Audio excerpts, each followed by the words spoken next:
Well, I think that the lens of intimacy and desire have made us think of different ways through which to fold caste and gender into histories of the body, and how such histories resist straight-jacketed links to religious or caste taboos.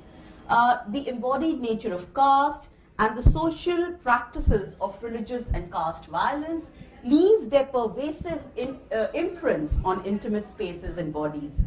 Gender and caste are thus regulated through language, gesture, and etiquette on the one hand, and through practices of collective control and discipline on the other. Intimacy and desire and its relationship to caste and gender also provide a connect between pleasure and sexuality and forms of exclusion such as stigma, violence, and alienation. Intimacy makes us think of different ways to talk of caste and religion in private and public spaces, in political and social spheres. It makes us think of caste and religion not just as categories of identity and inequality, of structures and institutions, but also of the complex and subtle manner in which they function as body histories, and how they infiltrate the most intimate domains of our lives.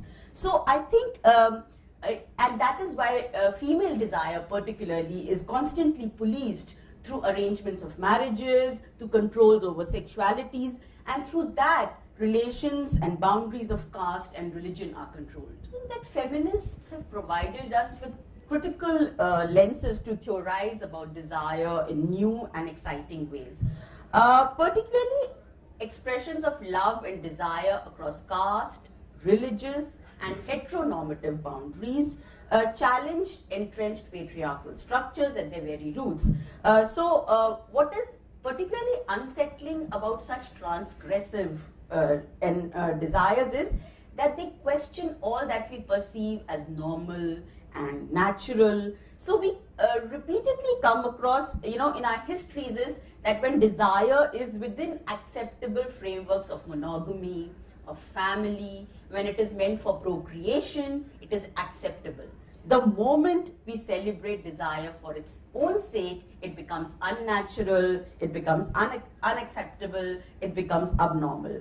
So, and I also want to say it is not just women or queer desires that have faced challenges. Even men's desires have come under scrutiny. And so, for example, in colonial India, we have examples where men were constantly asked that you need to be celibate, you need to practice sexual abstinence to construct a nation of heroes. So I think that in different circumstances, social signifiers of caste and religion have tied together with perceived illegitimacy of desire to produce interlocking power relations. And that is why I think desire provides us a very critical lens.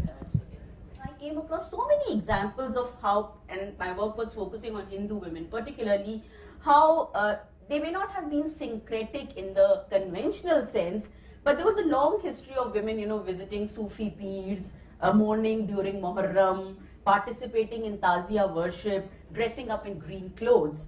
And to me, these suggested a variety of experiences and practices indifferent to the tyrannies and boundaries of religion. In my new work, I'm exploring the links between caste and gender. It's tentatively called the caste of gender. And one of the themes that I was interested in exploring is that of religious conversions. I wanted to focus on religious conversions, not just through the lens of institutions and through boundaries or through how they challenge systems of inequalities, but again, how intimate spaces, how body histories can complicate our understandings of conversions.